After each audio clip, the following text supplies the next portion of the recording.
results. Now let's get those results growing for you. Think podcasting can help your business? Think iHeart. Streaming, radio, and podcasting.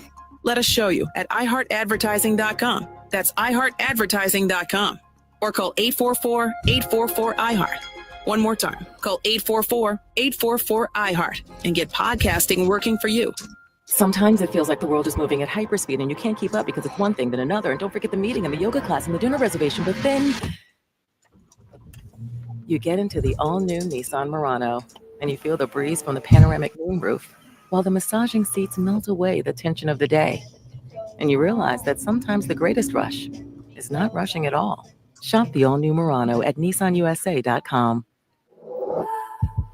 Panoramic moonroof massaging leather-appointed seats are available features. Febreze. As a rideshare driver, I love keeping my car smelling fresh and clean. So when I'm driving, I only trust Febreze car vent clips, featuring 3 distinct intensity settings, because it's that little touch that sets me apart. I can turn the intensity down for subtle freshness, or I can turn it up for when I want lots of scent. So whether it's set to low, medium, or high, with Febreze car, I know my car's going to smell amazing. Which keeps my driver rating right where it belongs. Picking up, Oscar! La, la, la, la. Oh, hi. Welcome to IKEA. How can I help? Isn't this the parking lot of my daughter's ballet class? It sure is, but I see you're on IKEA.com ordering some spring items. Yeah, I'm hosting a barbecue this week. I completely forgot and need everything. With delivery or pickup options, we've got what you need to conveniently order IKEA literally anywhere. Convenient. Wait, where are you going? The next car over just placed an IKEA order too. Busy morning. You're amazing. Get IKEA whenever, wherever, however you want. Order from IKEA online and get affordable delivery or choose from thousands of pickup locations.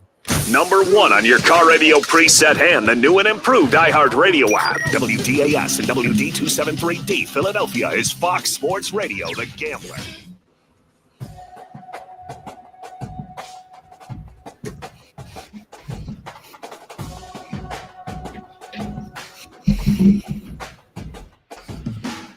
Oh, 1. That's swung on and driven in the air. Deep right center field. Stevenson to the wall. He looks up. Gone. Long gone. A 2-home run night for Francisco Lindor. 5-0 Mets in the bottom of the 7th. 0-2. Here's the pitch. Swing and a miss. Strike 3. Slider in the dirt. Torrens tags Harper. Put it in the bunks. The Mets hold on. It got frightening in the 9th inning. But they hold on to take the opener of this 3-game series from the Phillies and have won their 5th consecutive ball game. You know, it's not how Phillies fans drew it up by no means yesterday. But I will tell you this. I don't remember April baseball hitting the way it has in a long damn time. Whether it's against the Braves in a big series, whether we're looking at the Yankees and what they were doing in 2 weeks ago. I forget their opponent, shame on me, but it had a big time vibe to it. Oh, it was the Arizona Diamondbacks, where the whole Yankee Stadium was on their feet, and then the one Diamondbacks hitter goes yard for a grand slam. Just playoff vibes. And then for the Phillies last night taking on the Mets, I get it. 5-4 final score, not what Phillies fans want to see. But folks, relax. Calm down. Take a deep breath. You sound like me. This season's got a long... Phillies fans are just overblown at this point in time, and I get it. It's what we do. But it's tough to be a fan on the timeline these days. It really is. There's just way too much. The sky is falling, and we do this every year. It's nothing new. But shame on the people. Do you know what it is? You know what is new, Luke? Is that there are new people that you do follow over the last 6 to 8 months that it was not baseball season. It's the people that continue to grow their own platforms. So they need to put something out so you can look at them. People that know better than to complain about a Monday night loss. Game 30. Are they even 38 games into the season? Yeah, but I think 38. No, not even close to 38. They're I think they're 13-10. They're 13-10. They played 23 games. They're poisoning me right now. We're halfway through the first quarter of a football game right now. That's where we're at. 14-9. The Yankees are. Shame on me. My fault. I don't know where I got that number from. Regardless, even worse. And that's the issue. The timeline is filled with people that look at me, and it's a lot to do with the sports radio syndrome. It's a lot to do with the podcasters.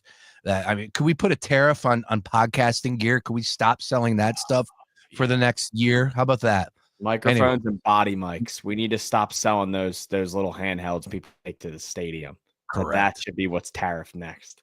Well, welcome to the party here. It's the Daily Ticket on a Tuesday, my first day back. I can't thank the folks over at Playfly Sports and Villanova Athletics for throwing a great golf outing yesterday at White Manor Country Club. My first time swinging it, and I'll tell you what, my body feels like that. Oh, yeah. Swung it yesterday a little bit. I actually ended up hitting them a little after work yesterday. Yeah. So I'm rocking the swinging and dinging shirt. Oh, look at that. Had some fun out there with our group. We shot 3 under, nothing too special, but it was. You had fun though. Oh, I had a blast. Exactly. It was windy. Oh yeah, dude. The wind might just own us. Like this might never end. Yeah, I feel like every day's been like 20, 25 mile an hour winds. It's insane, man. I feel like I've played like 4 or 5 rounds of golf over the last few weeks, and every time.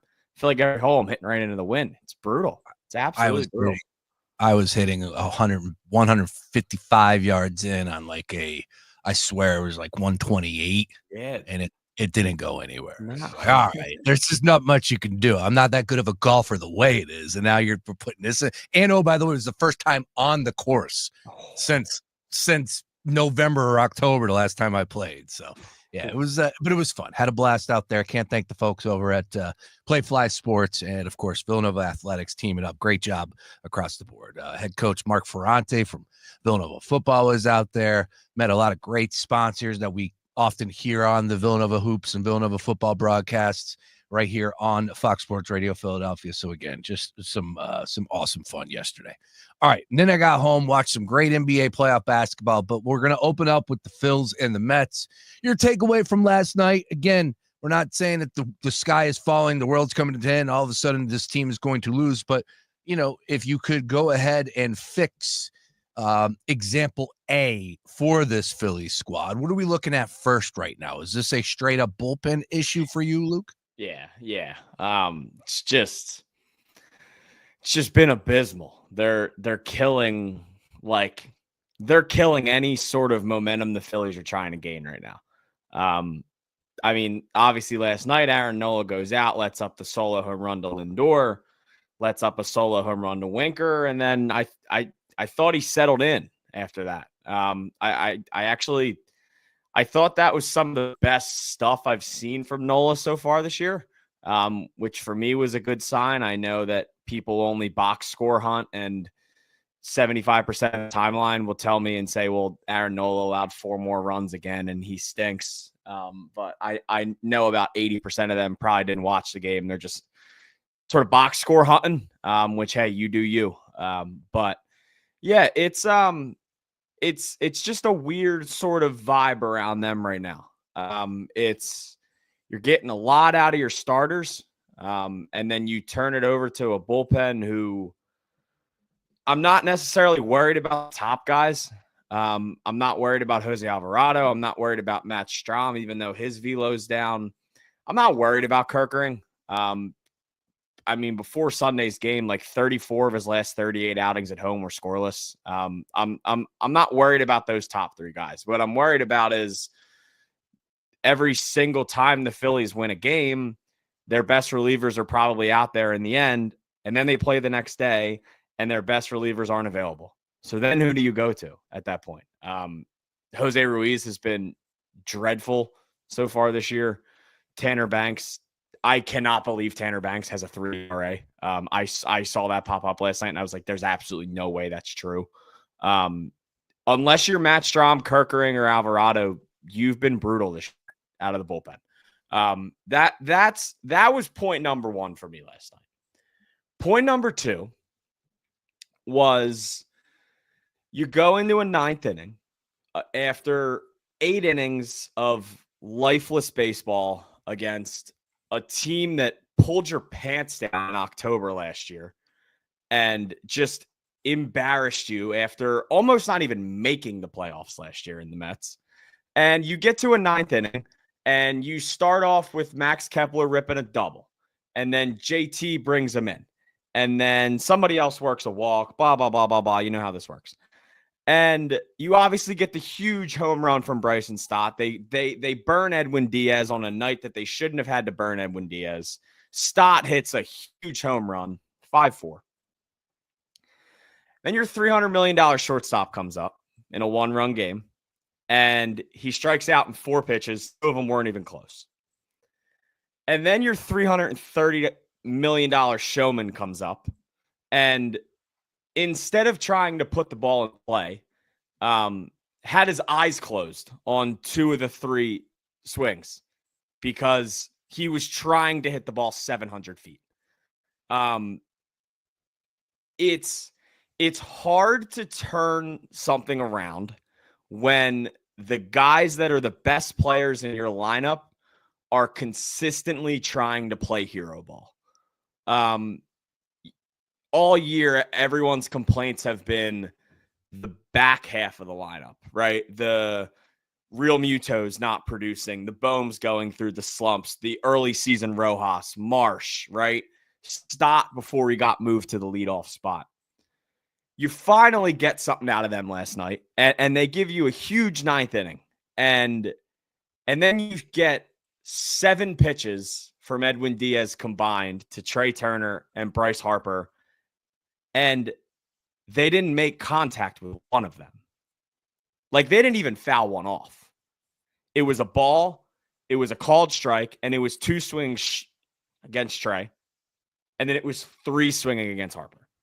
Like, you can't expect something to turn around if the leaders of your team just try and play hero ball. And listen, I get it. It's early. It's April 22nd. I am nobody on X, the everything app, has said it's early more than me, because it is. We could have a specific Major League Baseball app. Do you think we're saying the same thing? Yeah, probably. Because chat rooms have always been poisoned. Chat rooms have been poisoned. Oh, those are worse. Those are worse because people fire stuff that they don't want to fire out in public. You should see these Phillies groups I've been in. Oh, I've never left them so fast. Reddit. Oh, Reddit's one of the fastest growing things ever. Outlets ever. And it's been around forever as well. It has been around forever. You can't expect something to turn around if the guys that continue to stress, play for the name on the front, not on the back, are playing for the name on the back. Bryce Harper wasn't playing for the Phillies last night. Bryce Harper was playing for a home highlight to be on Twitter for the next 3 days. That's what he was playing for last night. It would have been nice if he did. Yeah, it would have been nice. It also would have been nice for him to make contact with a ball. That would have been nice too. So it's early. I get it. We are 23 games into a 162 game season. Yes. And it's funny because, listen, they should go out and they should win the night, and they should win tomorrow night. They have the advantage on the mound in both games. But listen, man, if you're gonna make guys like Tyler McGill look like Spencer Strider, then I want to be honest about Tyler McGill though. Last night he had it going. Oh, he had it rolling. He had it rolling, and he's had a good start to the year. But I mean, they swung and missed at that guy like he was Randy Johnson in his prime. Like it gets to a point where, like, have some stones and work a count. Have some stones and lay down a bunt. Like, do something except swing for the fences every single time. And Sean Brace, if I see one more infield pop-up with runners in scoring position, I am going to rip my eyeballs out of my head. Like, it is brutal. There is nothing worse. I'd rather them spike a ground ball into the ground and turn a double play than get up there in a 2-0 count and pop a ball up. It's brutal. They're fine. I get it. It's 23 games into the season, but like, you'd think a team that got pants last year by a division rival would go in their first game back at the stadium and at least show like a little something to them. Yeah. And that's where I give the hat tip to McGill because he had it going. He had a guess. He was shoving last night really well. But he was really nice on that mound yesterday, and it was just a tough one, man. Kyle Fisher checked Kyle, in. I did notice this. Did you notice grunting? Let me set this up because we're talking grunt talk here. This is grunt talk. We got a great question here from Kyle Fisher. He says, Luke, did you notice Nola's grunting? Could have been the mics at Citi Field and the odd audio, but I don't recall him grunting that much in a start before. So we're in grunt talk here on April 22nd. What's the deal with grunt talk? I didn't hear it. Hashtag expand. No, dude. I think it's a little bit of both. It was Nola's definitely hasn't been a grunter in the past. But I will pause. I will say that the mics felt really loud last night. There was a lot of things on that field that I feel like you usually don't hear. Every single time the umpire, like, any sort of strike was called, I feel like it was way louder than it usually is. I think those mics were boosted last night. But yeah, definitely a little more grunting from Nola last night than 6 1/3 than I've heard in the past. 7 hits, 4 earned, 2 walks, 6 strikeouts, gave up 2 home runs, and it all went down. Not all went downhill, but everyone was all worried from the immediate Francisco Lindor home run in the first inning, where the Mets never trailed from that point on, 1-0 in that first inning. And next thing you know, final score 5-4. We talked about the 9th inning. Again, they battled back, got back into it. But enough is enough. We're not going to go too crazy over here on this one. They took 2 of 3 against the Marlins over the weekend. Should have been 3 of 3. Understood.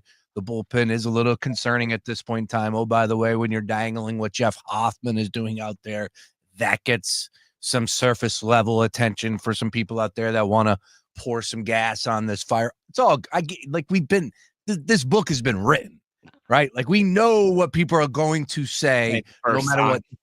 The Phillies could be 90%, winning 90% clip. And that one loss, it gives those negative Nancys an opportunity to just say something like that. But again, I don't think this is a perfect baseball team. And there are questions right now. And what plagued them last year in October in the playoff run still consumes me to my core at this point in time. Now, is that fair? Maybe, maybe not, because we're only a few weeks into the season. But I don't know if what we saw last year was that much of a fluke. That's all. Again, when it comes to playoff time, will this team be the same team currently constructed? I assume there'll be a couple new bodies in there. Oh man, there better be. There better be. I was talking about this with some guy the other day at the stadium, and it feels like right now that there's a ginormous trash truck driving by my house. I apologize. Like you and Nola grunting. I didn't hear it. Should have listened harder. It feels right now like they just need a little bit of new blood. And I don't know if that's from the minors. I don't know. I'm not going to where you think I'm going. Stubbs is going to save the season. The vibes patroller. I pop the picture up of Batman. I enjoy the conversation. I think it's hysterical. I am not down on the suggestion, but there will be zero change. No, I know. No, there wouldn't be. I'll say this. If Garrett Stubbs made that throw that Rafael Marchand made on Sunday, his head would have been on a stick on Broad Street. But it just feels like they need like some sort of like new blood. Whether that's a guy from the minors, whether that's a guy at the trade deadline, whether that's, firing somebody. And listen, I don't think you fire anybody on April 22nd. But if you get to June 1st and it's still the same problems with the lineup and the chasing and just sitting on fastballs and not knowing what to do with anything else.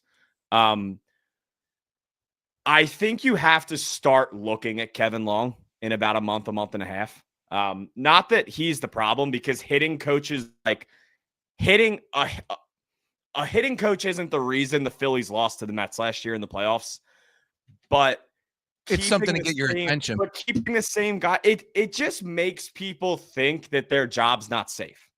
And if you go out there and you fire a coach and you go down, and maybe in a month and a half, if Marsh comes back and he still looks really bad, if you fire a hitting coach and you send Marsh down to AAA, like, it just puts people on notice. And it kind of gives everyone a little jolt. Be like, hey, like, we're not safe. And yes, Bryce Harper, Trey Turner, those guys are safe.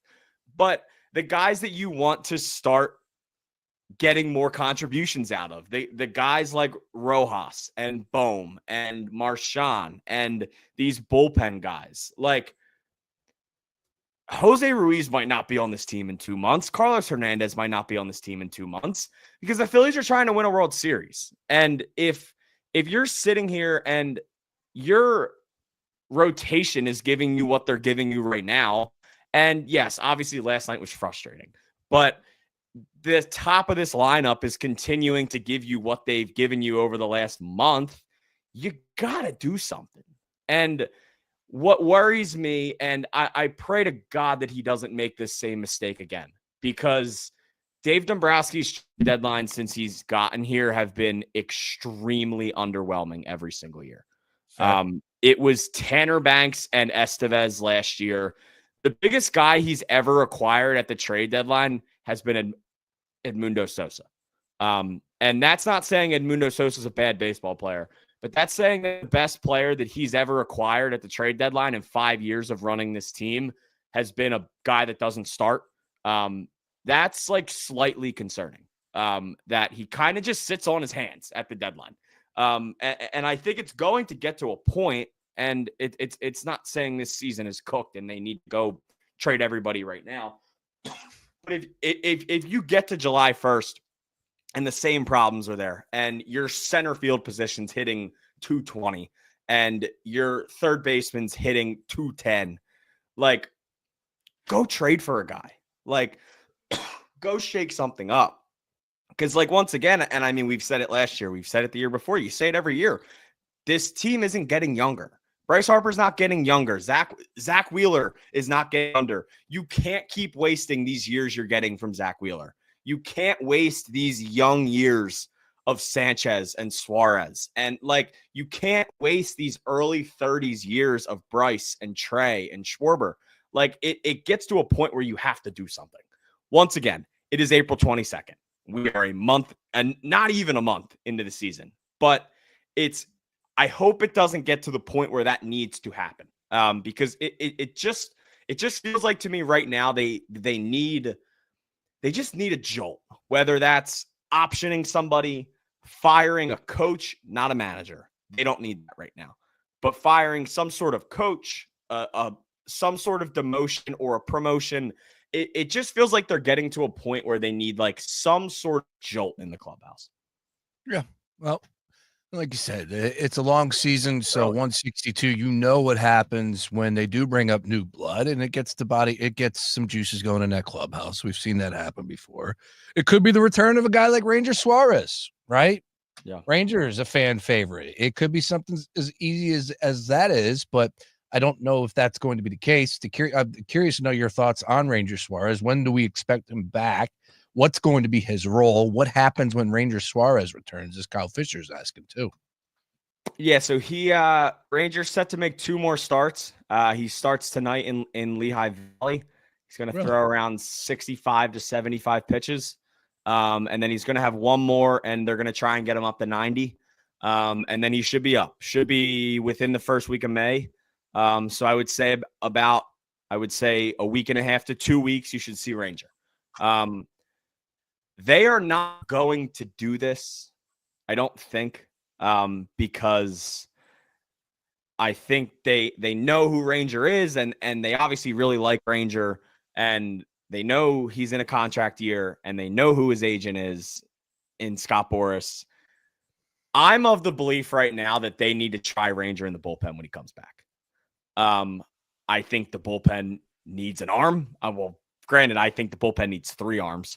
But I think the bullpen needs an arm. I think they need a guy in there that has been on this team for a while and has the respect of everybody else on the team. And I'm not saying the other guys don't, but I think right now the Phillies' best plan is to run Taijuan Walker into the ground in the starting rotation and see how long he can continue to pitch like this. And if you can get 2 more good months out of Walker, then leave him there, put Ranger in the bullpen, and try it. Because the reason is Taijuan's stuff doesn't work out of the bullpen. He's just not. He's not a bullpen guy. He's not a guy that you can bring in a 1-run game in the 8th inning with the best hitter in baseball at the plate and a guy on second, and you need an out. I don't want Taijuan Walker coming into that situation. I would not mind at all if Ranger Suarez came into that situation. I just think it would work better because right now I don't know. I don't know what they do with Taijuan once Ranger comes back. The bullpen doesn't need a long man right now. They need a guy that can pitch in high leverage situations. 7th, 8th, 9th inning. That's not Taijuan Walker, but that can be Ranger Suarez. Like, we've seen him in the playoffs. The 2022 playoffs, he did everything. He was the closer. He started some games in the playoffs. He came in the 5th inning of games. He closed out the NLCS to go to the World Series. Like, the guy's done every single pitching role on this team. So it feels like that is, if it was up to me, Ranger comes back, he goes to the bullpen, and we see how much we can get out of Taijuan Walker. And you pray to God that you can get good Walker until Andrew Painter's ready. That is your ideal situation. Because I don't know what Taijuan Walker's role is once Ranger comes back. They're not going to go to a 6-man rotation this early. They don't want to take starts away from Zach Wheeler and Sanchez. The dumbest thing for this team would be to go to a 6-man rotation because that means you're taking starts away from Zach Wheeler and you're taking starts away from Sanchez and Jesus Luzardo, right? Right now, me personally, I genuinely think the best thing they can do is bring Ranger back, throw him in the bullpen, hope you get 2.5 good months of Walker, and once Andrew Painter's ready, then I don't know what you do with Walker there, but that's not my problem because I know right now he's not going anywhere once Ranger comes back. But the Phillies don't need a long man. They need a guy that can get outs in the 7th, 8th, and 9th inning. Yeah. And like, I don't know if Ranger's too good not to be used, right? Like Exactly. He's got to be, he's going back to the rotation. No, he is. And I said that before I went on the entire rant. He's going back to the rotation. It just doesn't make sense. Wait a minute. In a perfect world, though, I'll give you the keys to the castle here. You're Rob Thompson. Ideally, as you just spelled it out, break it down for me, though. Where is Ranger getting used again? I mean, he's going to probably go back to the rotation. No, if you were Rob Thompson and you want to put him in the bullpen, how are you using him? How are you putting Ranger Suarez out there that A, he's effective, and B, he's getting used as much as he should, because you know that once in every 5 games he would be getting the start. So where is he finding his spot in that rotation? Ideally, where would you have him? In the rotation. In the bullpen. In the bullpen. In a perfect world, Ranger Suarez goes into the game yesterday and not Jose Ruiz.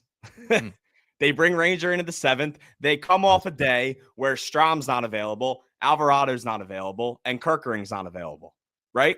Your next best reliever right now is Jose Ruiz, who has like a 7 ERA.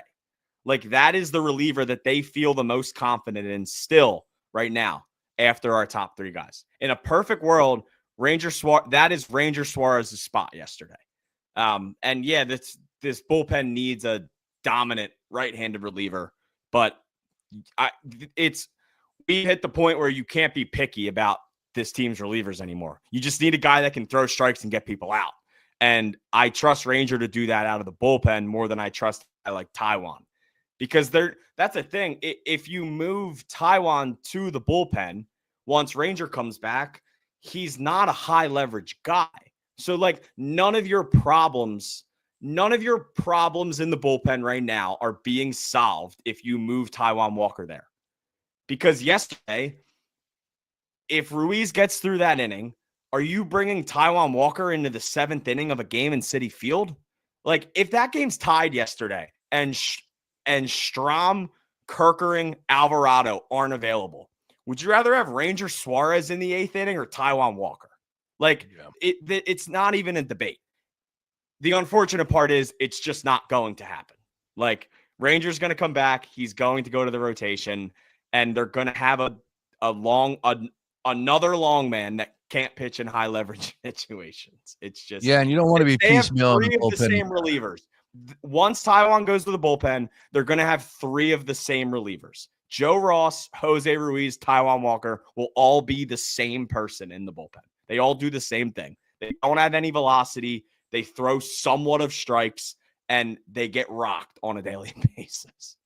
Kyle checking in with some numbers here. Walker, 4.56 ERA across 8 career appearances as a reliever. Suarez, 2.91, 68 appearances as a reliever. And then last time he made a regular season appearance out of the bullpen was 2021, 1.12 ERA as a reliever in 27 games, finished the games 13 times. Yeah, it makes sense. And look, they're a desperate squad to a point at that position. They're a desperate squad right now trying to figure out who's who and what role is what in the bullpen. Not what you want to be singing in April, but it's just the facts. There have been plenty of times that the Phillies have had the bullpen figured out and it didn't work out in the long run. So, it's sometimes damn if you do, damn if you don't, but we would like things to be a little bit more concrete base in the bullpen than what they have been so far, albeit in the short part of the early season here.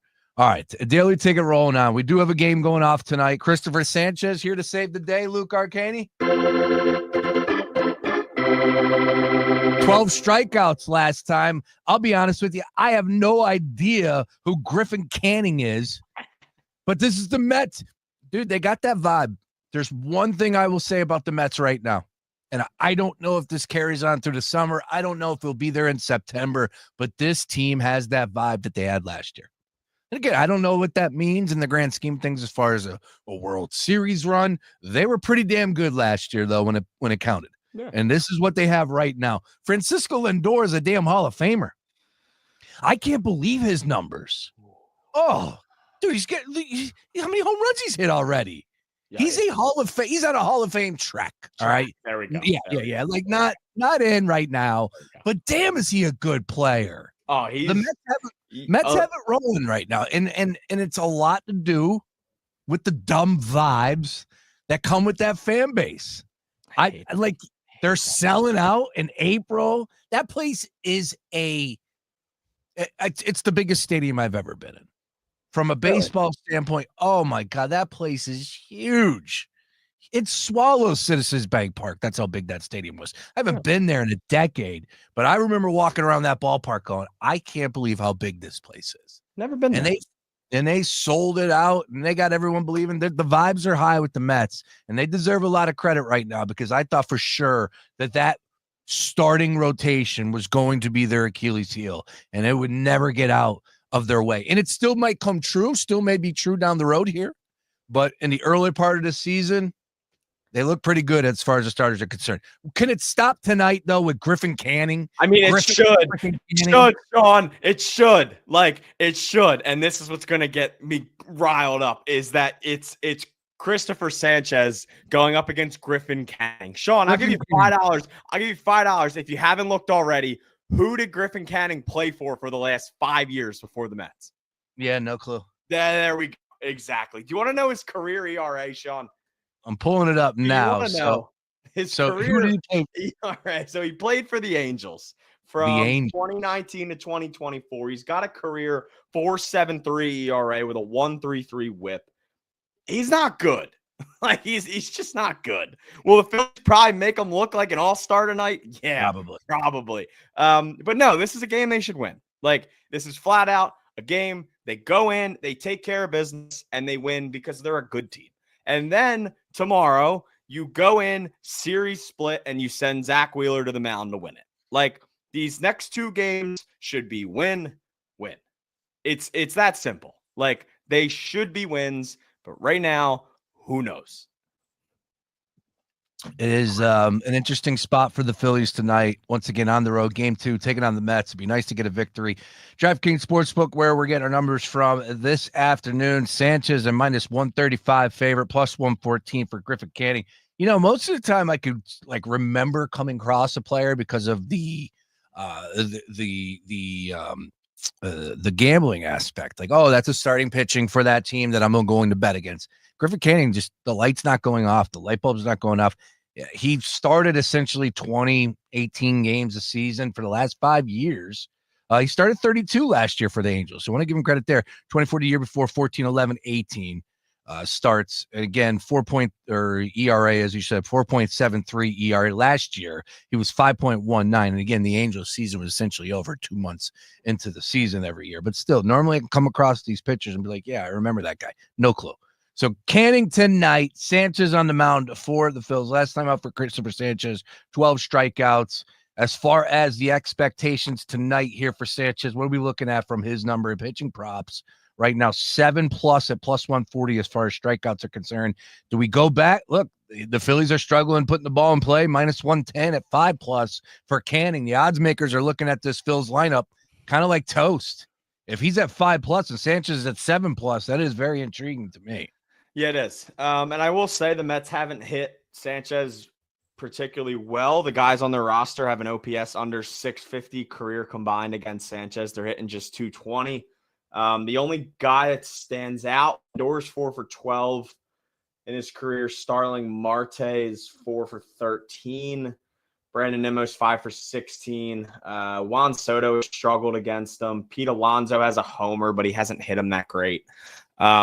It should favor the Phillies tonight. I will say I tend to stay away from Sanchez strikeouts on the road. He just seems to not strike out a ton of guys on the road. It's just always kind of been the tendency with him. I'd have to pull it up. I would look more tonight towards outs recorded. That it's got to be in picture props somewhere. Let's see. Down here. Outs recorded 17.5. Yeah, I guess it's minus 140. So there's not a ton of juice there. But maybe if you wanted to look into an outs recorded 17.5 with like a 4+ alt, maybe to get you to plus money. I would like his outs recorded line a lot more than his strikeouts. He just hasn't struck a ton of guys out on the road.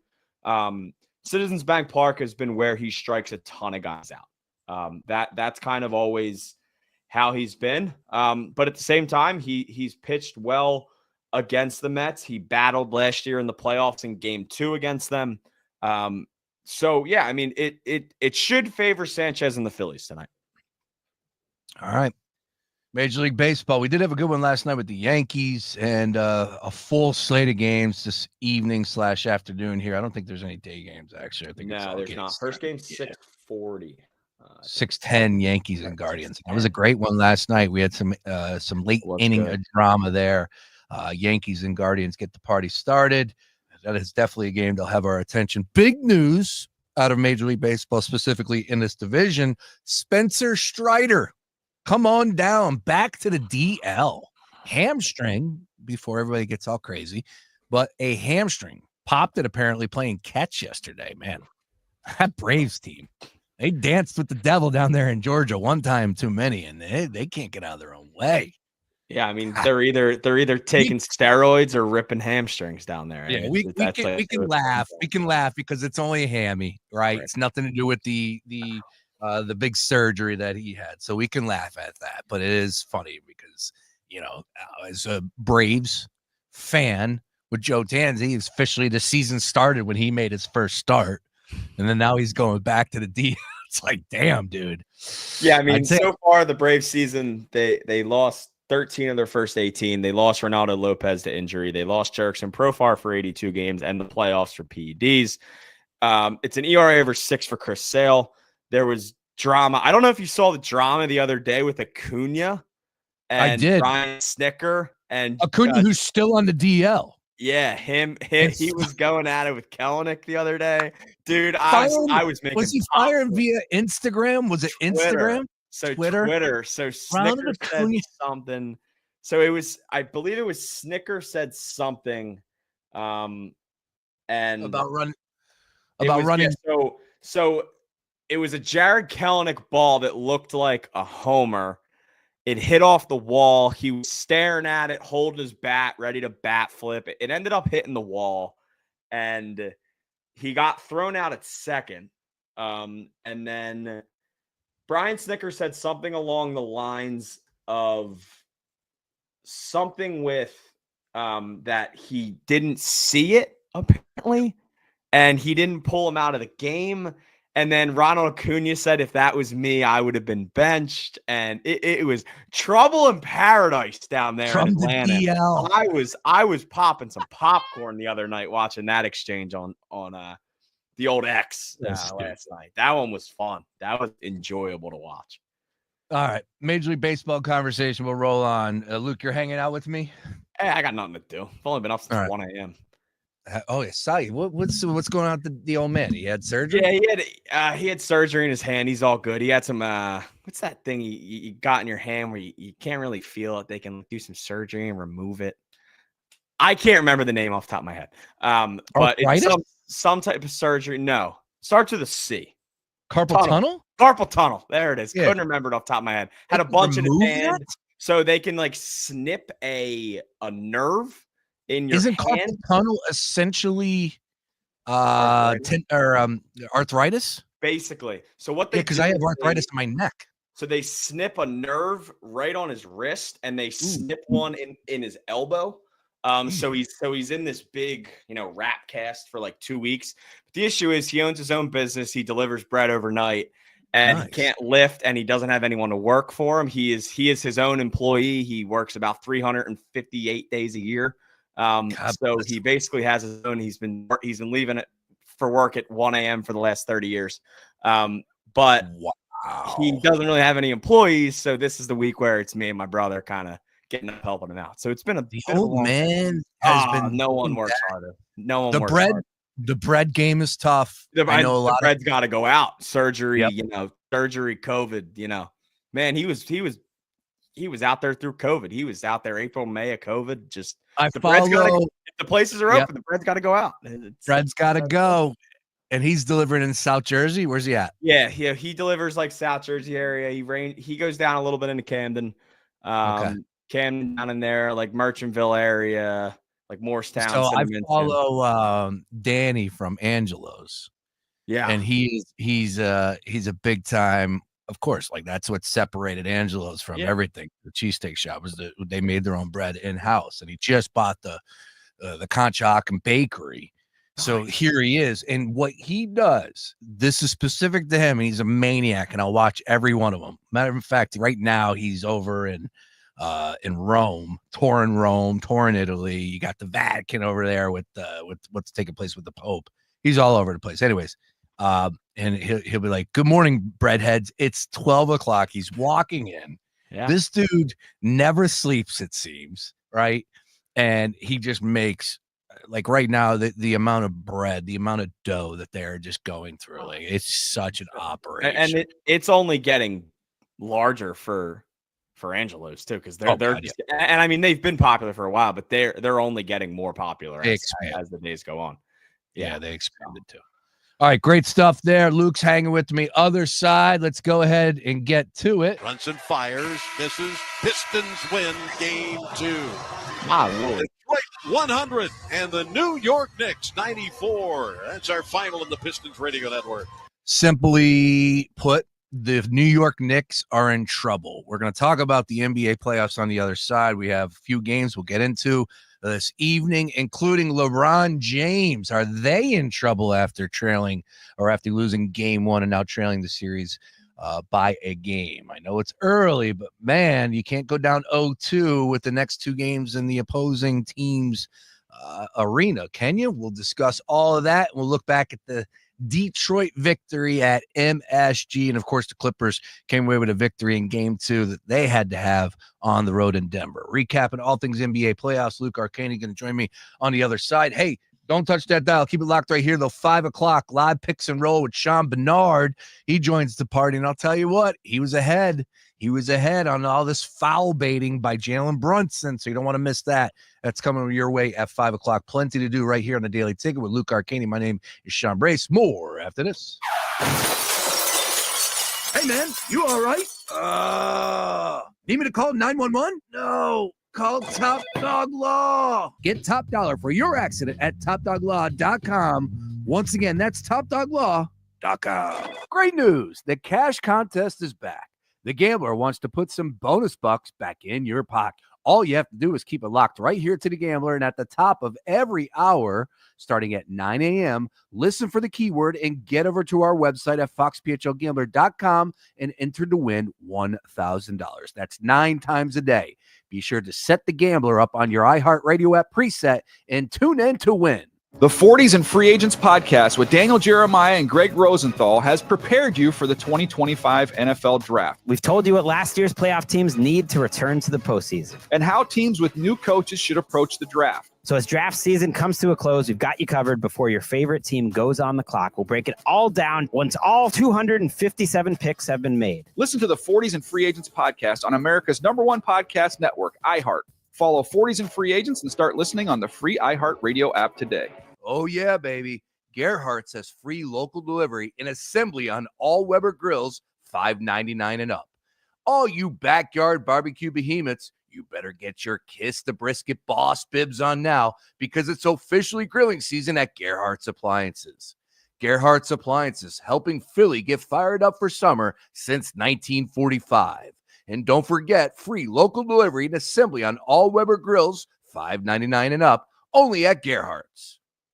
CEOs You Should Know, brought to you by Comcast Business. Dr. Joelle Mogerman, President and CEO of the Philadelphia Zoo. The mission of the zoo is to inspire these joyful memories and connect people with wildlife and animals to inspire conservation action so that we can make sure that animals persist and are part of our healthy planet. The top priority is making sure that the zoo will shine for Philadelphia for 2026. That includes a new bear habitat, providing an overhead trail for our bears. And then after 2026, we want to make sure that the garden provides as much of an experience as the animals do. Being here, love that people in Philadelphia, in spite of its density, have planter boxes. So there's this affinity for nature. And I want to make sure that our local native wildlife is thriving, because when wildlife thrives, so do we. So I want the Philadelphia Zoo to lean into more local conservation as well, that engages various communities in that work to increase understanding so that wildlife and communities can thrive here in Philadelphia. The best way to check us out is through our website, philadelphiazoo.org. And then, of course, we are on all the social media channels. And our team does a great job of sharing our animal stories and telling you what's going on at the zoo. Comcast Business, powering possibilities. Listen up, Gen Xers. Elizabeth Banks here. The recommended age for pneumococcal pneumonia vaccination has been lowered to 50 and older, even if you're healthy. It's up to us to lead the way. We've done this before. Music videos, fanny packs, even the World Wide Web. So let's do it again and get vaccinated. We're at over 6 times greater risk for pneumococcal pneumonia compared to adults under 50. Gen X, this is our shot. Visit vaxassist.com to schedule. Sponsored by Pfizer. Swapping out your tires? There's nothing like it. With eBay, you find the feel you're looking for, from smooth highway rides to grip for rough terrain. Get all the tires you need at the prices you'll love. eBay, things people love. Here's what's trending on the iHeart Sports Network, presented by DraftKings Sportsbook. The Phillies try to get a game back from the Mets tonight after dropping the series opener. Penn State's Abdul Carter and Tyler Warren could be drafted in the first 10 picks of the NFL draft. They'd be the first Nittany Lions duo to do that in 25 years. More than 150 rules are being removed from the NCAA's handbook, allowing Division I schools to provide direct financial payments to players. I'm Seth Everett. Check out what DraftKings has to offer this season with code SPORTS, because life's more fun when you're in on the action. DraftKings, the crown is yours. Gambling problem? Call 1-800-GAMBLER. Age and eligibility restrictions apply. Void where prohibited. See DraftKings.com for details. Fox Sports Radio, The Gambler. Now, total traffic for Philadelphia. We're jetting up a 95 northbound Allegheny to Bridge. Southbound backed up Coppin to Bridge and Ridley Park to 320. Westbound Schuylkill Heavy University to Jabard. Bumper to Bumper Boulevard to Belmont. Eastbound, so Blue Route to Belmont and Jam Boulevard to South. I had to tell it total traffic.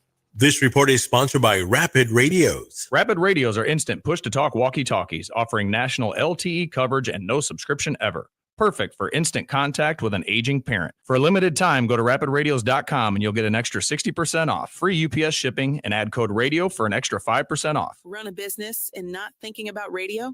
Think again. Because more people are listening to the radio on iHeart today than they were 20 years ago. And only iHeart Broadcast Radio connects with more Americans than TV, digital, social, any other media. Even twice as many teens than TikTok. And that reach means everything. Just think about the universal marketing formula. The number of consumers who hear your message times the response rate equals the results. Now let's get those results growing for your business. Radio's here now more than ever, and iHeart's leading the way. Think radio can help your business? Think iHeart. Streaming, podcasting, and radio, where the reach is real. Let us show you at iHeartAdvertising.com. That's iHeartAdvertising.com. Or call 844-844-iHeart. One more time, just call 844-844-iHeart and get radio working for you. Out here, you'll find a community of hardworking creators with loyal followers, along with proud moments worth sharing. And farm to table, well, that's just supper. And whether it's a raised garden bed, acres of land, or something for your animals, we've got all the supplies and are happy to share a little know-how. Welcome to Tractor Supply. Into life out here. Febreze. As a rideshare driver, I love keeping my car smelling fresh and clean. So when I'm driving, I only trust Febreze car vent clips, featuring 3 distinct intensity settings, because it's that little touch that sets me apart. I can turn the intensity down for subtle freshness, or I can turn it up for when I want lots of scent. So whether it's set to low, medium, or high, with Febreze car, I know my car's going to smell amazing. Which keeps my driver rating right where it belongs. Picking up Oscar! Number 1 on your car radio preset and the new and improved iHeart Radio app. WDAS and WD273D Philadelphia is Fox Sports Radio, The Gambler.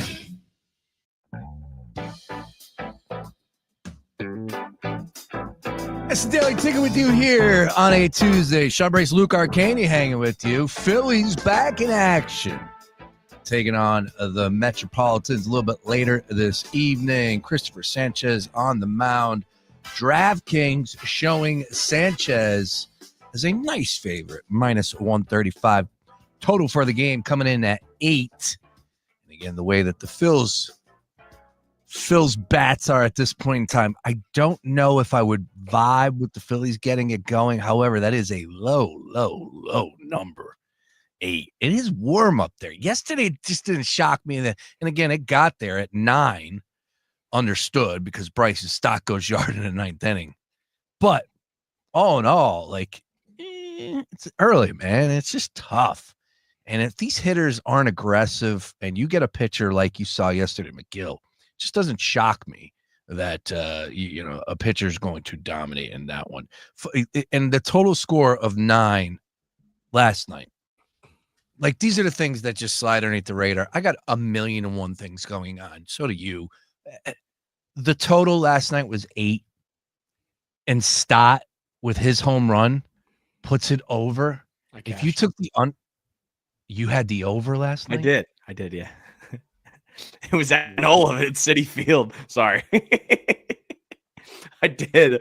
It was an electric cash. It wasn't like a huge. It wasn't like a huge bet. It was like a $10 bet, but. Yeah, no, it was fun. It was fun. I had a lot of fun with that home run last night. I'll tell you that. That is insane. So Stock goes yard in the 9th to cash, and the Fighting score 4 in the top of the 9th to go over the total of 8. If you had the over, wow. If you had the under, you're That East, yeah, I feel for you if you had the under. That Easter Sunday carried over into Monday for you. Oh. I was trying to get our resident Met fan in here, but he's not answering my texts. Who? Mike Powers. No idea where he is, but here was his opportunity, his time to shine, and allow him to talk a little Mets baseball for anybody that wanted to get sick to their stomach on their drive home. But I digress. All right, we do have a couple odds and ends before we get over to the NBA. Speaking of the NBA, I'll take you back day one of Sam Hinkie and his first draft, and a gentleman by the name, a young point guard out of Syracuse, was the guy that caught my attention, and Michael Carter Williams. I liked MCW. I did. I go, all right, this guy could play a little everything. We had no idea what we were in for as far as the early parts of Sam Hinkie. No, but I mean, he was a good player in college. He won Rookie of the Year. Yeah, and he had a good start to his career. Oh yeah, He also didn't have a horrible NBA career. Maybe for a high pick like that, but I didn't think he was top 5. He was top 5. He was actually, no, I take it back. He wasn't. He was the 11th pick. I thought he was like 5 or 5. I thought he was around 5, but he wasn't. He was the 11th round pick or 11th overall pick. Back in 2013, I remember I interviewed Sam Hinkie after that draft. How about that? That's a little throwback there. Live from PCOM, right on City Line Avenue, PCOM. Yeah. And that's where they used to have their training. Mm-hmm. Anyways, Michael Carter Williams. This is out of nowhere. He apparently is making his boxing debut. He will make his amateur boxing debut. This is on ESPN.com, May 29th in New York. He's 33 years old. He will face a dude by the name of Sam Kativ in a 3-round heavyweight bout. The event billed as the Broad Street Brawl. Did I just say it's in New York, Broad Street? All right, yeah, got it. It is in New York. Isn't that Broadway? Do they have a Broad Street up there? Will raise funds for the Big Vision Community, a nonprofit organization dedicated to supporting young adults in the recovery from substance abuse. Okay, nice. Carter Williams came on my radar about 2 months ago. Ronson Frank of Uprising Promotions told ESPN. One of the fighters initially who signed up to fight at the event recommended Carter Williams as somebody who might be interested, and we were connected. He thought the cause was really good. He wanted to be a part of it. So is he training to be a, well, you better be, dude, let me tell you something right I'm trying to find a picture of Sam Kativ. I, every Wednesday, am now taking a boxing class. All right. Yo, it's no joke. I just want to say this. This is a class. This isn't me getting in the ring. I'll be full transparent. I think there's 2 dudes and like 12 ladies in this gym. All right. No. But it is by far the most sweat drenching workout that I have ever been in. And every week, I love it. I bought my own boxing gloves. I got my own Amazon boxing gloves, $21. I don't even know. They're all black. I'm like, let me go. I need more padding. My hands are hurting afterwards.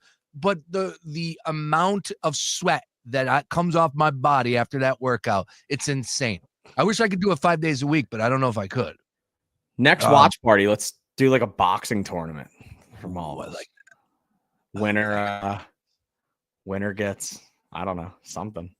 There is a watch party booked for Thursday. I don't know if it has been put up on the horizon. Yes, you're more than welcome to join us. It's at my house. Oh, hell yeah, I'll be there. Let's go. It's at my house. I got nothing to do. Oh, I can't. You know what I got to do Friday morning? What? Back on the truck with Big Al. No, I'm right. out on that one. Early morning. So, nice little segue here. On Thursday night, we have NFL draft round 1.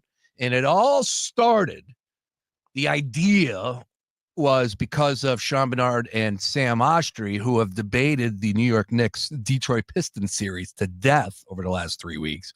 And I go, yo, we should live stream a playoff game. And Sam was like, absolutely, let's do the Knicks. And game 3 was Thursday night, so it worked out well. So we're going to do that game 3 on Thursday night. Ooh, that is interesting. Dude, is Sam like a closet Knicks fan? Like, what's going on here? No. Is he just defending his take? Which I respect that. Oh, definitely. He is a defender of the take, right? He's a little. Mark Henry Jr. versus Sam Ostry in the battle of defending your take. No way. I want no part of it. That's a barn burner in 7 that goes with a buzzer beater at the end. It gets a little uncomfortable with him and Sean Barnard. They're sitting next to each other last week, and I'm just like, oh God, because if Sam speaks it, he believes it, and he's not backing down. Good. Barnard will at least like jab you and then keep the conversation going. Just not Sam. Sam's like, nope, I'm right, and this is why. Sean Barnard, who texts me, I mean, every other day now, this kid's at the driving range saying he's ready to turn pro in golf. I mean, like this. Oh, he's a range guy. Even though he thinks he's turning into a pro athlete to play golf, but golfers aren't athletes. That's also what he says. So I don't know. That is what I want to do. I want to debate Sean Barnard on the air about golf one day. He's a range goat, huh? Is that what he is? He's the guy. Sean's the guy. Dude, nothing is better than when you get a text from your buddy that went to the range and he goes, "No, I think figured something out." No. Every time. It's the funniest thing. Because then they hit dude, it happened to my buddy the other day. It happens to me every year. Every year. Really quick. Me and my buddy were at the range the other day for like an hour. Just it's like hitting some balls, whatever. And we go out and play 9 after. And all day on the range, he's swinging the driver. He's really trying to figure the driver out. Like nice short swings, real nice. He's piping them dead straight on the range. He's like, dude, I'm figuring it out. We go to the first tee. Sean, he almost hit it backwards. Yeah. He almost it happens. Hit it backwards. There's nothing better than thinking you figured something out on the range and then just having to work around to your life. It happened to me yesterday. Like we went up to this range. I hit like 15 balls. I maybe sliced 1 or 2, like, okay, but because all I did was bring 3 clubs. I brought a driver, I brought the 56, and I brought a 7-iron. Yeah. And I'm just like, all right, let's go get it going. On the range. You don't Got it going. Felt great. Step out there on that first tee. Gone. And then my first chip, I'm standing over the ball like, oh my God, I don't know what to do. Like the range is the range, man. The range is just it's not real what happens up there. Oh no, it's not. If I played golf how I hit the ball in the range, we'd all be great. I would be on the Corn Ferry by now. Yeah, no doubt. Corn Ferry Tour. Absolutely. CSI, this is coming in from Ash. Ash says CSI, apple pie, Bill Nye the Science Guy, Lakers in 5. We should probably get off the topic. Never mind. Shannon? Yeah, we should probably get off of that. All right, NBA playoffs. Interesting news in the timeline about Shannon today. Yeah, who knows? Anyways, moving on. I do want to say this, though. Love the game of golf. Get out there, try, and just know that the first thing that was told me when I got my clubs when I was 20 years old, and it's unfortunate because I wish I played golf when I was a young buck. Never did. My dad didn't play till later, and that's when we started playing. It's unfortunate. Wish we were able to play growing up, and I can't wait with the birth of my son coming up here in about 3 weeks from now. I can't wait. Hopefully he likes the game of golf. I know my daughter likes to swing the clubs. It's great. It's that soon? Sorry. It's that soon? May 15th, brother. Wife is pregnant, huh? Oh, I'm done. Dude, I thought it was longer. Wow. I'm cooked. Oh, we are in crunch time of the fourth quarter here. Oh man. We're down to the wire. I'm cooked. Yeah, May 15th. 051525. Baby brace coming our way. Baby boy. That's a cool day. So yeah. So I love the game of golf, and just know with the game of golf, you're going to suck. Like get it out of the way. Just let it go. Rip it. No, you're going to, but just live the rules, understand the concept of what it's like to not walk in front of somebody's line, to be quiet, to respect the game of golf, because that's what it's all about. You're there for 4 hours, and you can't just be some schmo that's rolling in sweatpants and a t-shirt and don't care. Like there's more to it, man. And I enjoy the hell out of getting there. I suck, but I absolutely love the game of golf. I do. I mean, I shot a 79 2 weeks ago, and yesterday I was 7 over. Well, I shot 7 over through 18 holes 2 weeks ago. Yesterday I was 7 over through 7. So that's the fun part about golf. You just never know. You never know. It's the beauty of the game. You know what? I did have this tied into my notes, and I wanted to bring this up since we're here real quick on this. I want to give a shout out to Justin Thomas. Oh, who set the course record or tied the course record on Thursday? I believe he tied it on Thursday. Okay. Correct. Tied it. This is amazing. You ready for this? Now, Justin Thomas goes out there and wins a Hilton Head. RBC Classic Invitational. The RBC Heritage. Yeah. Unbelievable. And JT's one of the best in the game. We know how good he is. Patrick McDonald from CBS Sports put this out, and it was a graphic that was on the Golf Channel. Justin Thomas has the PGA Tour course record or tied the course record at 9 courses. 9. He has 3 course records. He has tied 6 of them. He has tied or has the course record at 9 professional golf courses in the country. That is including TPC Sawgrass, where he shot a 62. A Wale country club, Wale, pardon me, out there in Hawaii, where he shot a 59. Harbortown, he just shot a 61 on Friday or Thursday. The Plantation course at Kapalua, 61. JT is incredible. That right there, that graphic, I would literally have it printed out on T-shirts for my family if that was me. Any family event, it's all I talk about. One course record, that's all I talk about. If I shot a course record within the next 3 months, oh my gosh, that's all I talk about for the next 2 years easily. It's insane to see this. And he has the 9 stat. Rapping about this, yeah, incredible, man. I just wanted to put golf tournament this weekend too. That came down to the wire. He made an awesome putt on the first playoff hole. Hats off to Andrew Novak. He played awesome this weekend too. Really, really good weekend. Just sometimes the experience wins. I think that's kind of what it was. Justin Thomas hit a sick approach shot on the playoff hole and then rolled a 28-footer, I think it was, for birdie. It was nasty ending on Sunday. And now we roll down to New Orleans for the Zurich Classic, where Rory and Shane Lowry won last year. It's tough to pick out some winners for this upcoming one. What's our next one? U.S. Open? Is that our next major? Yes. No. It goes PGA then U.S. Oh, yeah, because he moved it. PGA Championships like second week of May. U.S. Open's in June. Yep. And the Open's in July.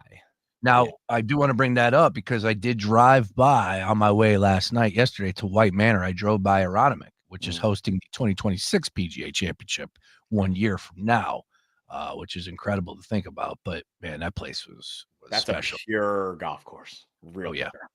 Hey, and the Philadelphia Cricket Club, which we will be live for the Truist Championship, which is coming up in 2 weeks, first week of May, second week of May. It's in that middle part.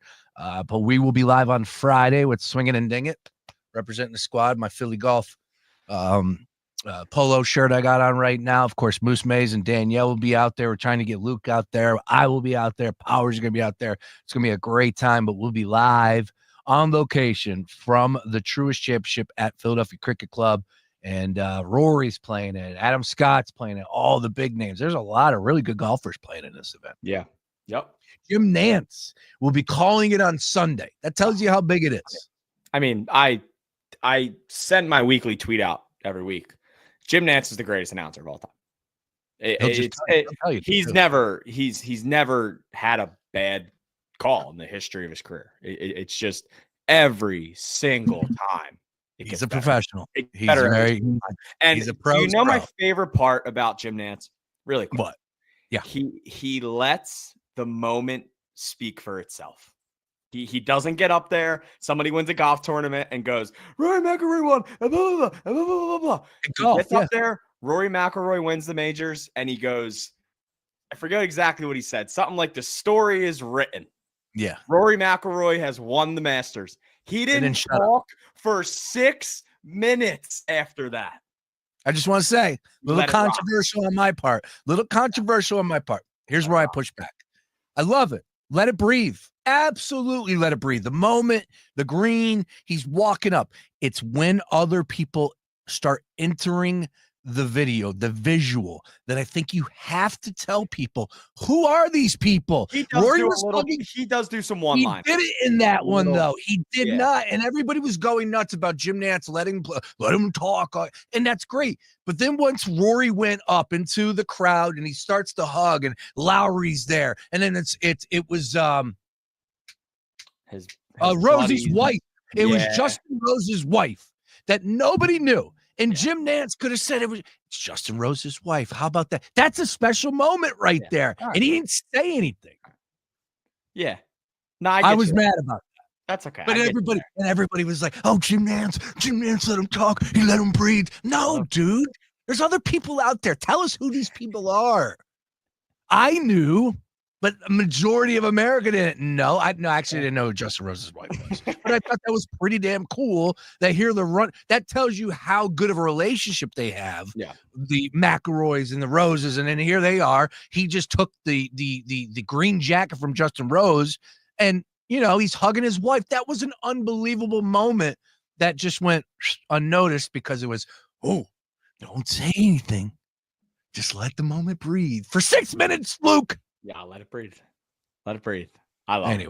Love Jim Nantz and love golf. He's also retiring in 2036, so enjoy these while you have them. I'm cherishing them. Don't worry. Never miss a Masters. Powers is unavailable. He is out and about making some sales, so knock him dead there. He said he's been waiting for that invite, so he appreciates me. All right. Well, you're not going to get that invite unless they're playing the Mets. Let's go. He's stalking me. That's fine. All right. I'll give you one of these. My Lord. There you go. All right. Let's get on over to the NBA side of things, and let's open up with what took place last night at Madison Square Garden. Harris with Brunson right up on him. Down to 3-2. Schroeder with a three. Bouncing and dropping in. Oh, my goodness. Yeah, oh, my goodness. It happened. And the Detroit Pistons won game 2. But I want to say this. Should have won game 1. And what are we saying right now, Luke? If this is a 2-0 series heading back to Detroit, what are all of those Knicks fans saying? They're firing everybody. They are so heated, so upset because they should not have won game 1. I do want to give credit where credit is due because that atmosphere is electric. It's one of the best in the NBA. It's one of the best in professional sports, no doubt about it. And it got to Detroit. There's definitely something to be said about that. They are young. Now, Schroeder's a guy that's been there and done that. Global stage, X, Y, and Z. He's amazing. But other than that, you got a lot of young players on that Detroit Pistons team that have not been in this situation. Playoff basketball, a whole nother monster. But they ended up coughing up game 1. I want to know what we're saying if they are down 0-2 right now, the Knicks I'm talking about. And I just think, man, that would be an insane storyline. All the crying we'd be seeing. And there's no way that they would come back and win that series if they're down 0-2. Now, here we're at 1-1. I want to put this out there for the people as far as the wagering is concerned, because I think this is really interesting. We knew going into this series that Detroit was a live dog. I didn't have them winning it. I don't know many people that did, but there were a lot of people specifically on this radio station, guys like Sean Barnard, and forgive me if I'm forgetting anybody else, that said you absolutely need to take a piece of the plus 400 for the Detroit Pistons to win this series. It was too big of a number to look the other way. Plus 400, right? They lose game 1 the way that they did. And I thought you could take a lot away from that game 1 loss in favor of Detroit and apply that. It was as high as plus 650 Detroit to win this series. Plus 650, you could have got Detroit heading into game 2. Now we are all square, 1 game apiece, and you can get the Detroit Pistons at plus 200, Knicks minus 250. I don't recommend that at all, taking the Knicks. But Detroit plus 200, I still think that's a pretty nice number. The Knicks are in trouble. Yeah, they are. I think they absolutely are. Like, this is a Knicks team that, like, I don't really know if anybody truly deep down thinks the Knicks are that good. Like, they're a good basketball team. They won 51 games. They were, like 20-something games over 500. Like, they're obviously a good basketball team. But the fact that this number heading into the series was plus 400, whatever you said, between two teams that were split by 7 regular season wins, right? Detroit won 44, New York won 51. This was obviously on the books, a game, a series from Vegas saying that this Pistons team has no chance. They have to go play 2 games in the Garden, then obviously it comes back to Detroit, blah, blah, blah, blah. But those lines showed you that nobody thought this team had a chance. The Pistons are they're battling. Like, they're playing gritty basketball and just like they're just finding a way. I mean, some unbelievable basketball from Cade Cunningham. Obviously, last night, 33 points. 12 rebounds, 3 assists. Tobias Harris, man. Like, and it's hilarious. And I know every time we hear that name in Philly, we're just like, shut up. He stinks. Unbelievable. He's playing really well. Like, he's bomb. Sean, who led the Pistons in minutes played last night? Tobias Harris, 43 minutes. He sat for 5 minutes of the entire game, 6 for 11 from the field. I think he led all scorers in game 1. 15 points, 13 rebounds. I know he led all scorers at half. I don't know if he because you know what? I bet you Brunson. I know he had 22 at half with a buzzer beater to go to halftime. But you're getting contributions from guys that maybe you didn't get from all season. And now that you finally have people that can put some points on the board next to Cunningham. I mean, Dennis Schroeder, dude, 20 points last night. 3 threes, 6 for 10 from the field. Like Jalen Durant, like 12 points, 13 rebounds last night. Like they're playing gritty basketball. They're knocking the Knicks down. And the Knicks have been this team since they put the Nova guys together, and they've just been this team that tries to knock you down and they stomp on you when you're down. But the second that they get down, they just don't look like they have a crazy ton of fight in them. I don't know. And maybe I'm wrong. I didn't watch 82 Knicks games this year. Hell, I didn't watch 10. But, like, they're just not, like, other than Jalen Brunson, who is going to go get a bucket on that team?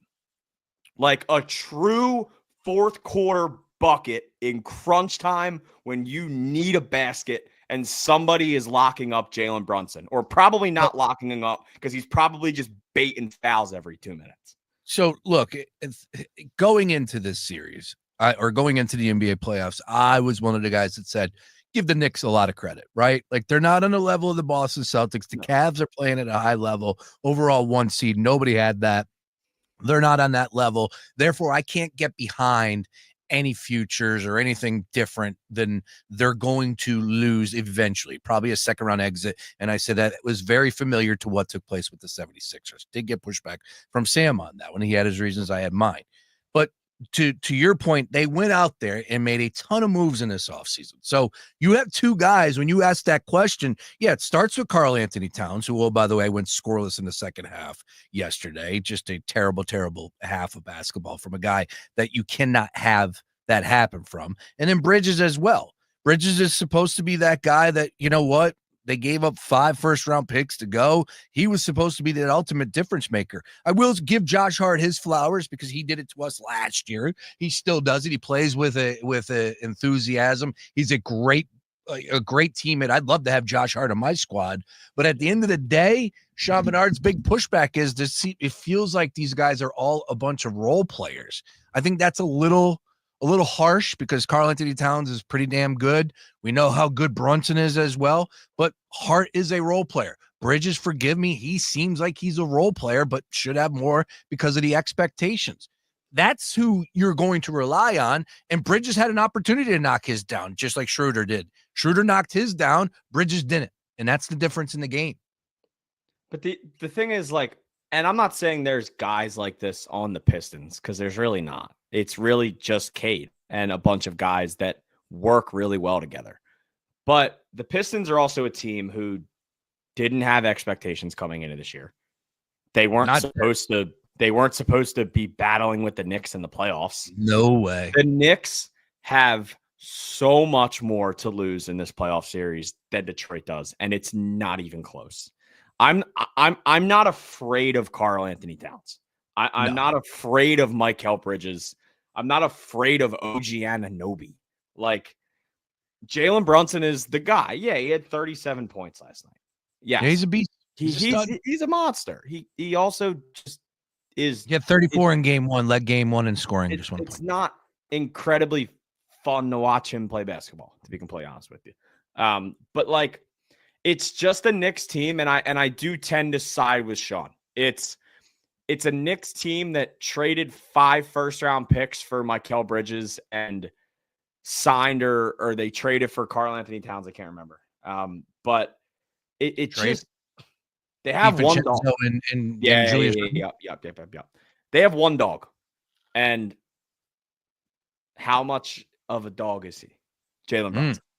Like, it's just, other than Jalen Brunson, you're putting a Knicks team and you have these Knicks fans that, these crazy lunatic idiot Knicks fans that Knicks this, Jalen Brunson this, blah, blah, blah, blah, blah. If it's not Jalen Brunson, I would love for them to tell me who it is. Because deep down, I don't think they know. Because I don't think there's an answer.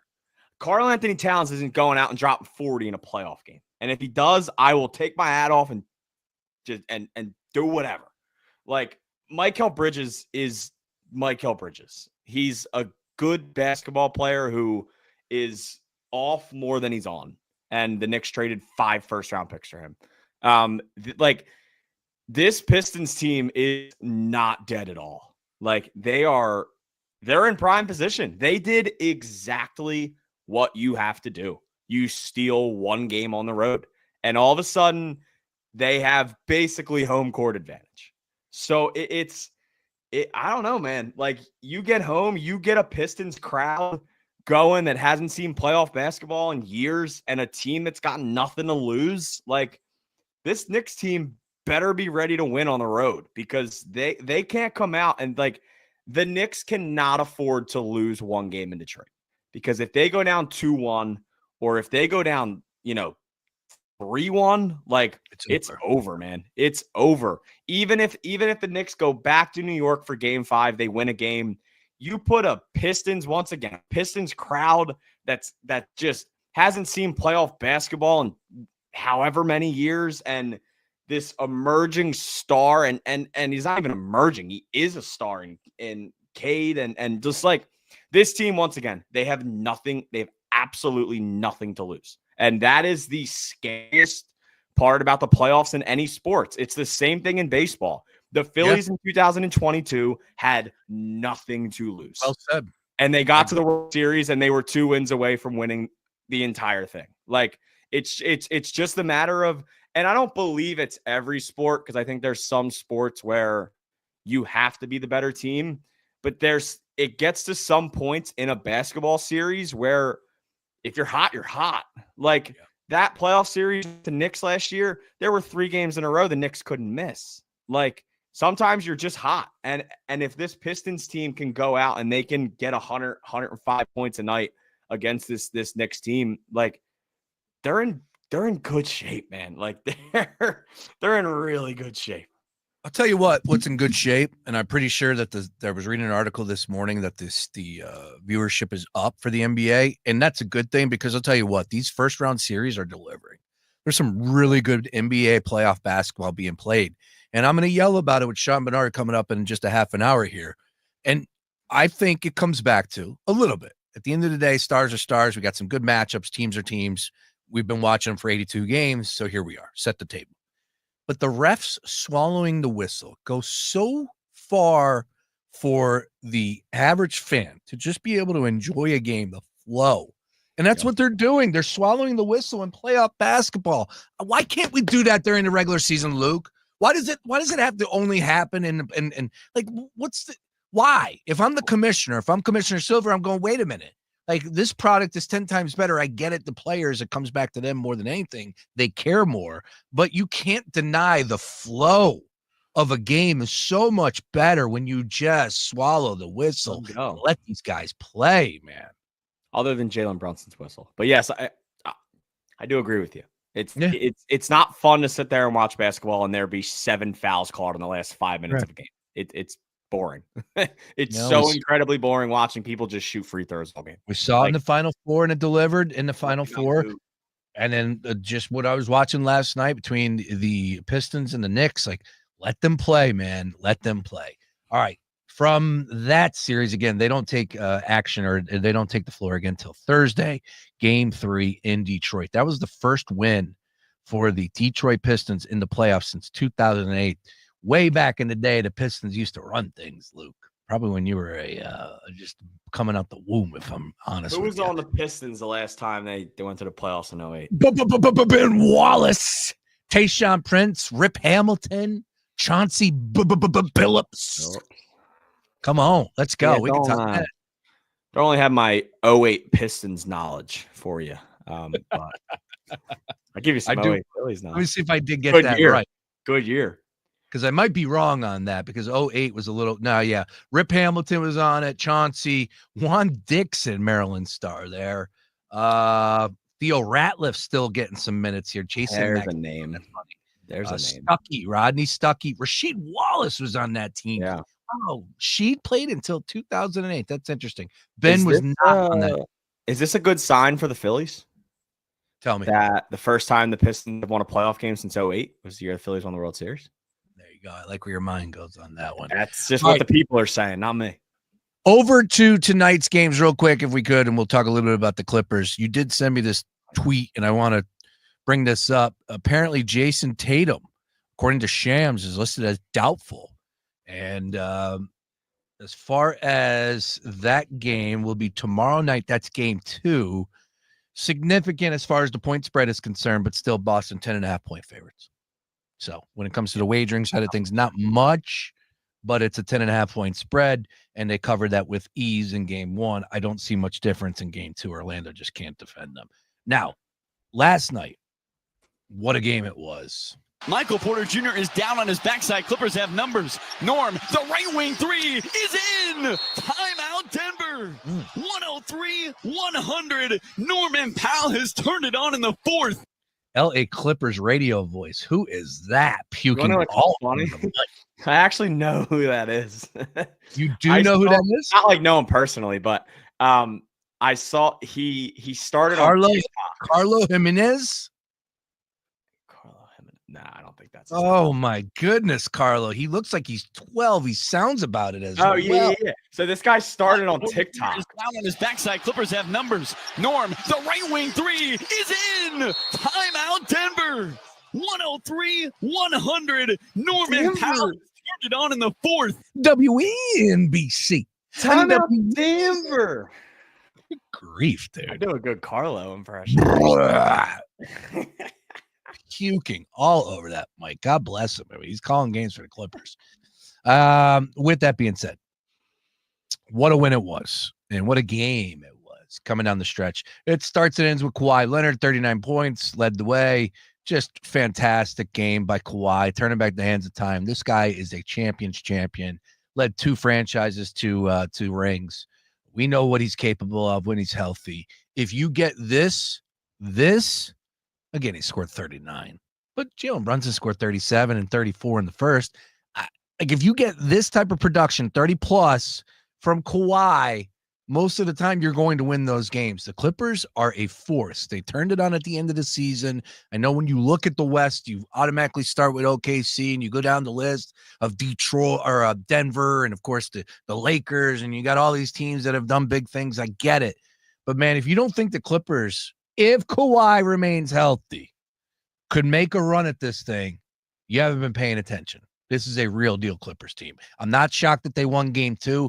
I was frustrated, disappointed. They had a big lead in game 1. They coughed it up. Got to give credit where credit is due. Denver is still the best player in the game with Joker. But man, this series should be 2-0 as well. It went to overtime in game 1. Oh well, it's tied up though. But what a game last night! Big time victory by the Clippers. I got the Clippers winning this series.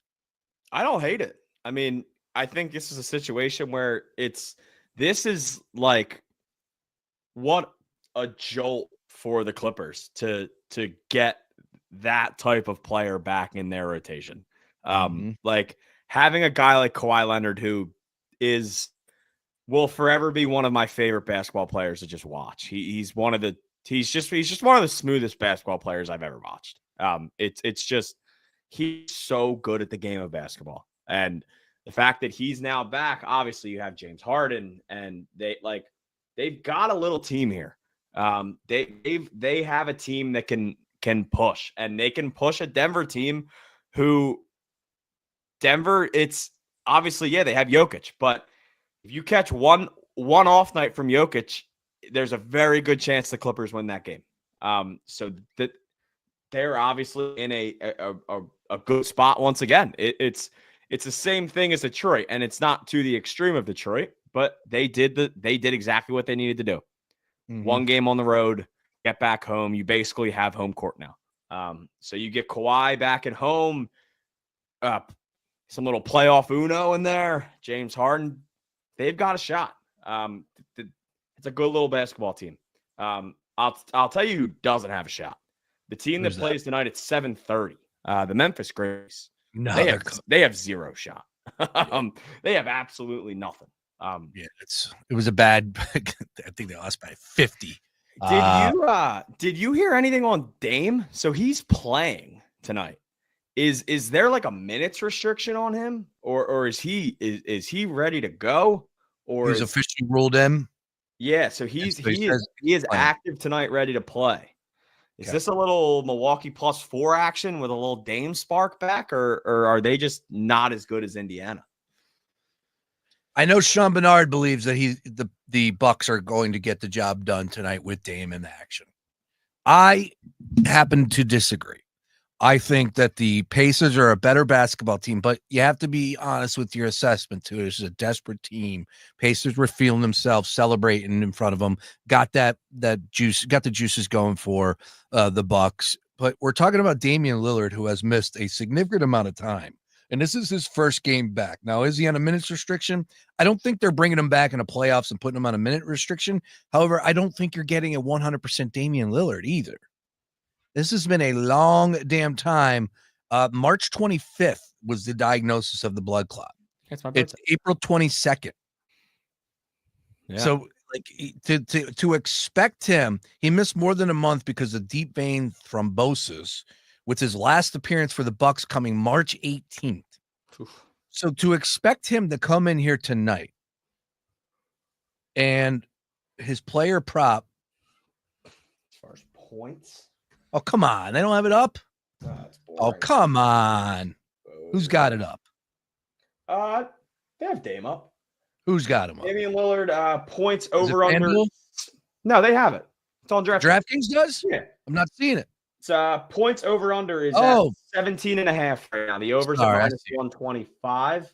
17.5. That's a low number. I don't know if I'm going over that number, to be honest with you. I'm not telling you to. That's a low number. Feels like a spark they need. That's the only way that they win this game tonight. Indiana's a better basketball team than the Milwaukee Bucks. Top to bottom, better roster. I like their coach. I like their bench. They're at home. And they rolled in game 1. It is interesting from the standpoint of the spread, because it was a 6-point spread in game 1. Pacers absolutely smashed and blew the doors off them. It's now 4. So Damian Lillard return does provide a little bit of spark. Odds makers are putting in there a 2-point difference. That's understood. I don't see it. I think Indiana wins tonight. I'm going to roll with the Bucks. I think, listen, man, if they're going to win a game, like, it's got to be here. You want to do it. You don't want to go down 2-0. And it doesn't matter if you're going back home. You don't go down 2-0 no matter where you're going next game. But once again, like you said, it has to be a big Dame game, because if he comes out and drops, like 11, 12, 13 points, I don't think the Bucks are going to win this game. Could they cover? Maybe.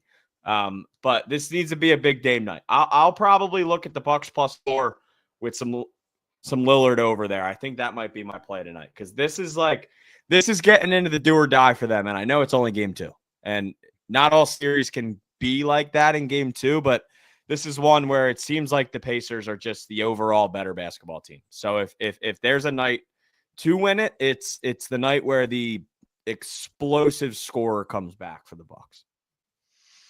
All right. Again, NBA playoff action front and center for us this evening. And do yourself a favor, tune in for game 3.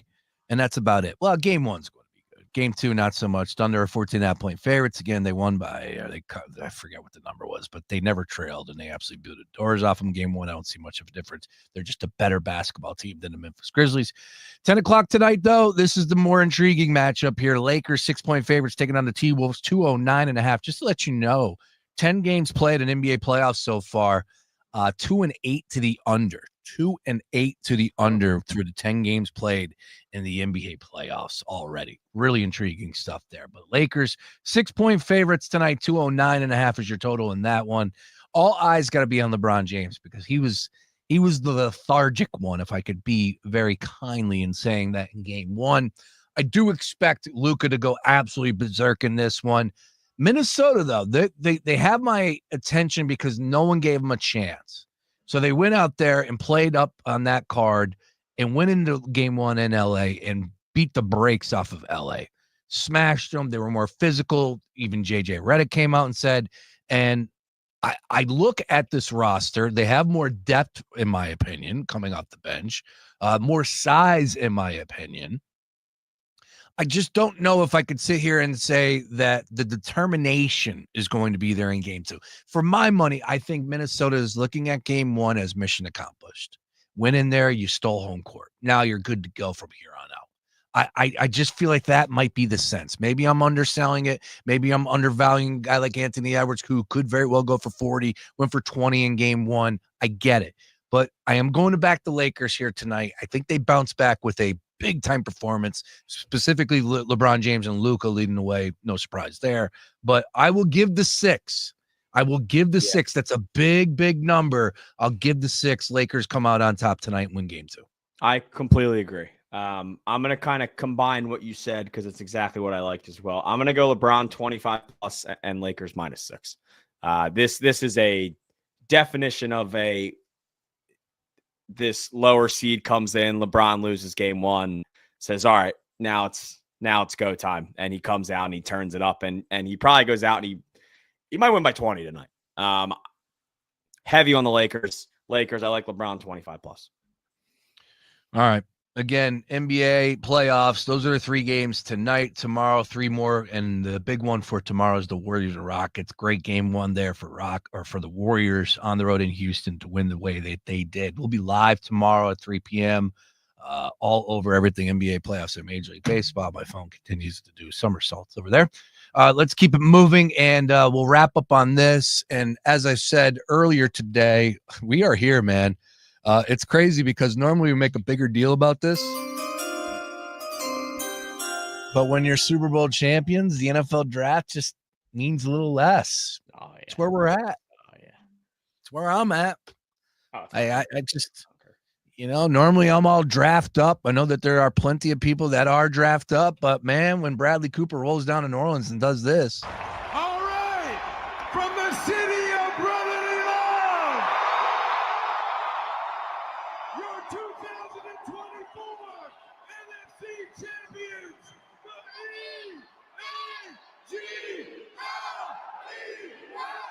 Eagles. Come on. The NFL draft just doesn't mean as much. And I get it. Eagles will be active, and this is Howie Roseman's time to shine. But all in all, I think that's the main reason why we haven't been all draft central here on The Gambler. However, I do want to put this out there. The big talking point right now, of course, is quarterbacks, Luke Arcaini.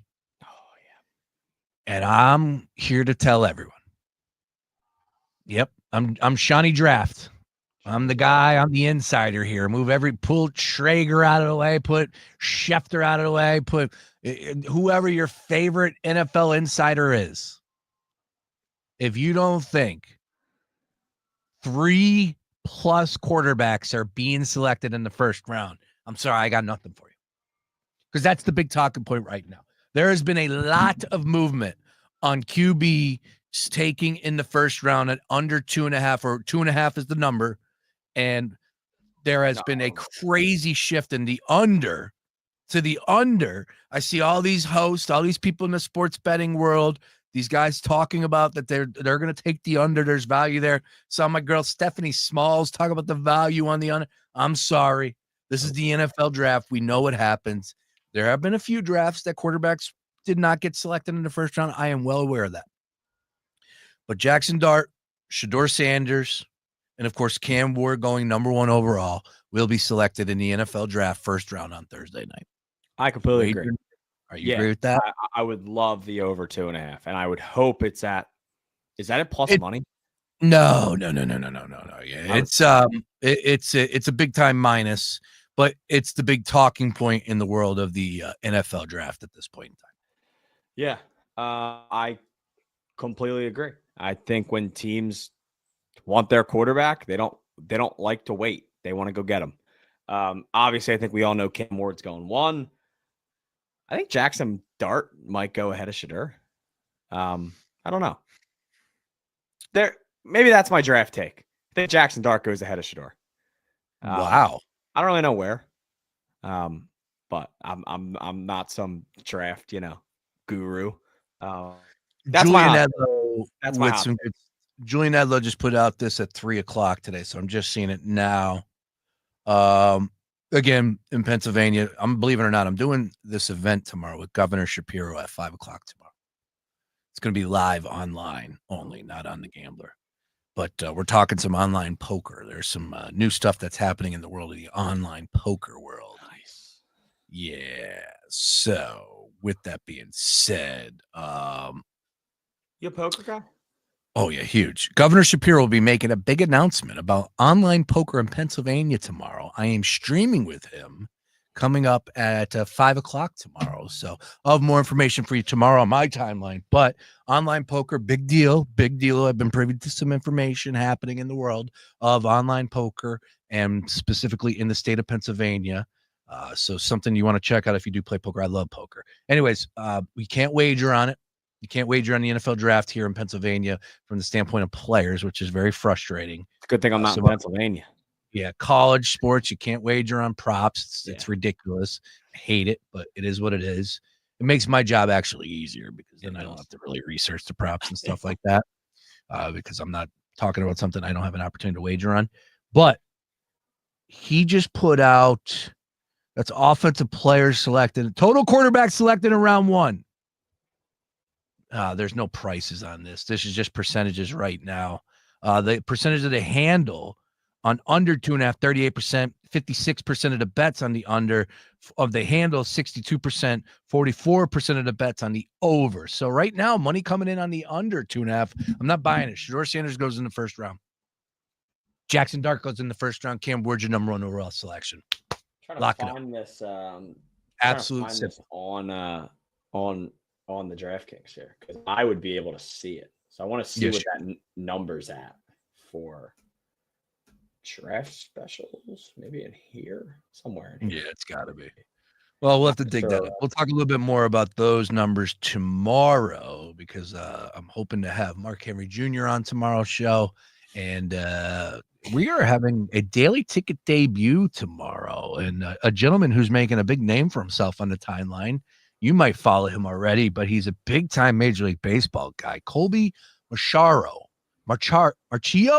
I'm going to find out how to say his last name.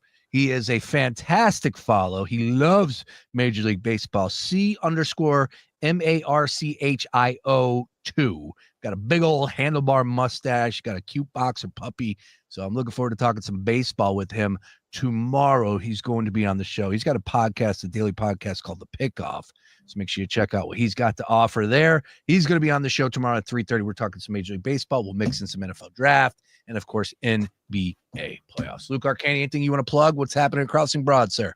Nothing crazy. I won't really be back down to the stadium until next week, but the writing goes on. The Phillies continue. They got 2 more games in New York. They got an off day Thursday, and then they head out to Chicago to play the Cubs at Wrigley Field for a weekend series. So the baseball season rolls on as it always does.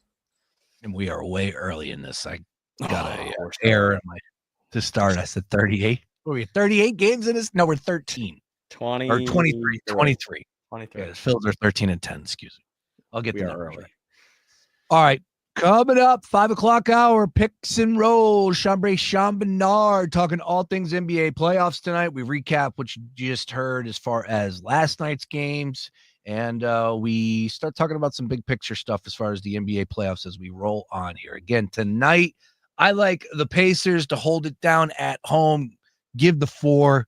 I also like the Lakers. Ooh, I'm taking 2 favorites there. But if you did that on Sunday, you cashed in. Actually, the Golden State Warriors were underdogs on Sunday. So 3 out of 4 ain't bad.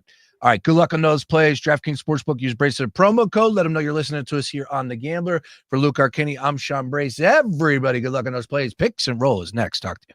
Fox Sports Radio, The Gambler. Now, total traffic for Philadelphia. Heads up, traffic's crawling 95